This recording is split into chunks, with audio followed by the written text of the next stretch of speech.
Ouais, abonnez-vous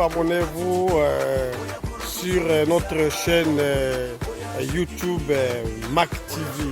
Mac TV, chaîne na bino, il y a ba Congoli, il y a ba Angolano, il y a tous les frontaliers oyo balubaka ndinga ya lingala. Donc Mac TV. Kobanda Luanda, Kinshasa, Kipese, Kikwiti, Soyo, Pointe-Noire, Mbinda et Brazzaville. Et bah tout beau s'abonner.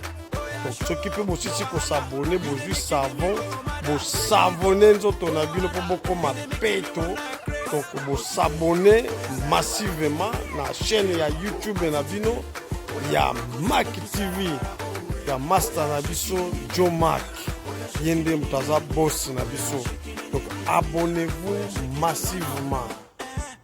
Après qu'on s'abonne, vous keli sous vous juste savon munganga, vous savonnez nzoto pour vous envoyer botan la kaba vidéo à YouTube na Mac TV.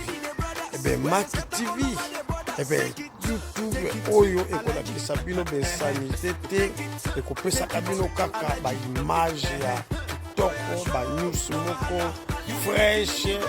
Voilà, et Mac TV et bien chaîne YouTube ya boss Joe Mac. Voilà, big boss Zoro Madiala yepe atala kaka Mac TV. Mac TV chaîne ya ba Congoman na kati ya Bundes à Nover. Yes.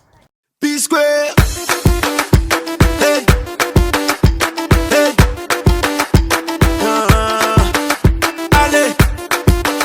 Allez. Allez. Allez. Let's go.